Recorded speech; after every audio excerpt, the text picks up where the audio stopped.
اگر آپ نے قرآن کو چھوڑ دیا، آپ نے قرآن کی تعلیم کو چھوڑ دی، تو مسلمانوں آپ برباد ہو جائیں گے، آپ تباہ ہو جائیں گے، آپ نیست و نابود ہو جائیں گے۔ تو اس لیے آپ قرآن کو مضبوطی سے پکڑ لو، اپنے سینوں سے لگا لو، اس کی عظمت کرو، اس کو سمجھو۔ اور اگر آپ نہیں سمجھ سکے، آپ جوان ہو گئے، آپ بوڑھے ہو گئے، کم سے کم آپ کے بچے تو ہیں، آپ کے پوتے نواسے تو ہیں، ان کو مدرسے میں بھیجو، قرآن کی تعلیم سکھائی۔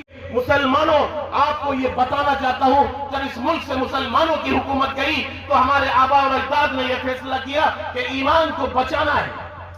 تو ہمارے اکابر نے، ہمارے اسلاف نے سب سے پہلے دارالعلوم دیوبند کی بنیاد رکھی، سب سے پہلے دارالعلوم دیوبند قائم کیا۔ ہمارے اکابر، ہمارے اسلاف میں اسی خان وادے کے ایک فرد واحد جن کا نام حضرت مولانا محمد سفیان صاحب دامت برکاتہم العالیہ بھی تشریف فرما ہے، وہ آپ کے سامنے انشاءاللہ یہاں آئیں گے، وہ اسی خان وادے کے ہیں۔ میں آپ کو یہ بتانا چاہتا ہوں، پوری دنیا پہ اگر کسی خاندان کا احسان ہے تو وہ سب سے بڑا حضرت مولانا قاسم نانوتوی رحمت اللہ علیہ کا خاندان ہے، جن کے صاحبزادے یہاں آج موجود ہیں۔ میں آپ کو اس لیے یہ بتانا چاہتا ہوں، مسلمانوں، آپ کو نہیں معلوم مسلمان کی تاریخ، اسلام کی تاریخ، دارالعلوم دیوبند کی تاریخ۔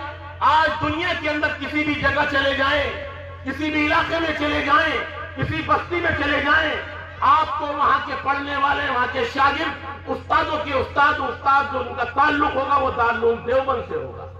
میں اس لیے یہ بات کہہ رہا ہوں، میں دنیا کے بہت سارے ملکوں میں گیا، افریقہ، امریکہ، انگلینڈ، یورپ کے کئی ملکوں میں ہم نے جا کے دیکھا تو وہ یہ کہتے تھے کہ تم نے دارالعلوم دیوبند دیکھا ہے؟ میں نے کہا دیکھا نہیں، اس میں ہم پڑھے بھی ہیں۔ تو آپ یقین جانیے جیسے کوئی مکے مدینے سے حج کر کے آتا ہے، اسے گلے لگ جاتے تھے اور وہ یہ کہتے تھے کہ آپ نے دارالعلوم دیوبند کو دیکھا ہے، ہم آپ کا احترام کرتے ہیں، عزت کرتے ہیں، ہم ایسی سرزمین کے مہمان ہمارے یہاں تشریف لائیں جنہوں نے دارالعلوم دیوبند کی بنیاد رکھی، جنہوں نے دارالعلوم دیوبند کو قائم کیا۔ میں یہ کبھی کبھی بیانوں میں کہتا ہوں، پوری دنیا کے مسلمانوں پہ اگر کسی کا احسان ہے تو وہ 3 خاندان ہیں۔ جو ایک خاندان آپ کے درمیان ابھی تشریف لانے والے ہیں، حضرت مولانا قاسم صاحب نانوتوی، کہ آپ کے پڑپوتے حضرت مولانا سالم صاحب رحمت اللہ علیہ کے صاحبزادے حضرت مولانا سفیان صاحب دامت برکاتہم العالیہ، جن کا پوری دنیا کے اوپر احسان ہے، پوری دنیا ان کے احسان تلے دبی ہوئی ہے۔ اور ایک دوسرا خاندان ہے جس کو ہم اور آپ سب جانتے ہیں، حضرت مولانا الیاس صاحب رحمت اللہ علیہ کا۔ یہ دوسرا وہ خاندان ہے جنہوں نے پوری دنیا کے اندر اسلام کا ڈنکا بجایا، دین کو پھیلایا، تبلیغ کو پھیلائی۔ آج گھر گھر کے اندر تبلیغ موجود ہے۔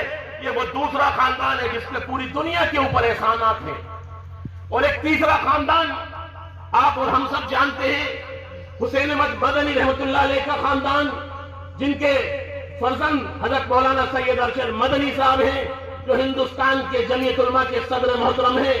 یہ 3 خاندان ہیں ہندوستان کے اندر جن کا پوری دنیا کے اوپر احسان ہے، پوری امت مسلمہ پر احسان ہے۔ تو میرے بھائیوں، آپ اور ہم خوش قسمت ہیں، خوش نصیب ہیں، جن کے فرزند آج ہمارے سرزمین اور چھوٹے سے گاؤں کے اندر آپ لوگوں کی زیارت، آپ لوگوں کے مدرسے کے جلسے میں آئے۔